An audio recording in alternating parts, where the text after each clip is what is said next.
dry skin भएको मान्छेले चाहिँ यो फेयर स्किनको टिन्टेड सनस्क्रिन मन पराउनु भएन छ बिकज कतिजनाले मेरो एउटा भिडियोमा चाहिँ यस्तो कमेन्ट्सहरू गर्नुभएको थियो कि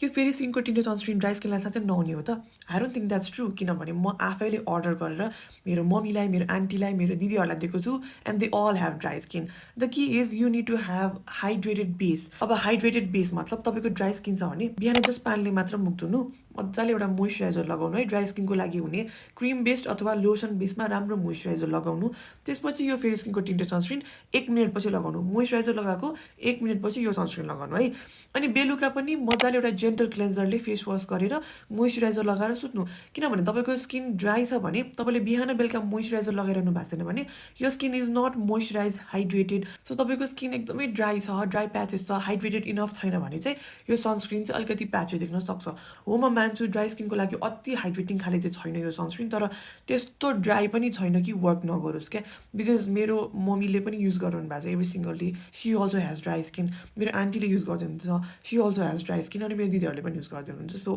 आँखा अगाडि उहाँहरूले राम्रो वेमा लगाइरहनु भएको देखेको भयो अरे मैले वर्क गर्छ भनेर भनेको होइन मलाई चाहिँ यो टिन्टेड सनस्क्रिन सबै स्किन टाइपलाई नै वर्क गर्छ जस्तो लाग्छ होइन तर ठिक छ जबरजस्ती यही लगाउनुपर्छ भन्ने छैन there are other options in the market तर मैले जस्ट कसैले यो किनिसक्नु भएको छ आफ्नो ड्राई स्किनको लागि र वर्क गरिरहेको छैन भने कसरी लगाउने र कसरी लगाउँदा बेस्ट हुन्छ भनेर मात्र गाइडेन्स दिन खोजेको यो भिडियोबाट है अनि अर्को कुरा चाहिँ तपाईँको यो ओरिजिनल हो कि होइन त ओरिजिनलमा चाहिँ आजकल यस्तो खाले क्युआर कोड आउँछ पछाडि होइन अनि तपाईँहरूले ओरिजिनल चाहिँ कोमलो बोटानिक्सबाट लिने गर्नु है योभन्दा बाहेक अरू ठाउँमा चाहिँ ओरिजिनल पाउँछ पाउँदैन मलाई थाहा छैन किनभने कुनै पनि प्रडक्ट भाइरल भइसकेपछि यसको फेक प्रडक्ट्सहरू एकदम धेरै आउँछ नि त त्यही भएर अथेन्टिक स्टोर्सबाट मात्र किन्ने गर्नु मलाई चाहिँ कोमलो बोटानिक्समा मात्रै भरोसा लाग्छ दराजबाट किन्ने भए पनि म दराजमा पनि अथेन्टिक कता किन्न पाइन्छ भनेर म लिङ्क हालिदिन्छु सो मेरो बायोमा गएर पनि यो पर्चेस गर्न सक्नुहुन्छ है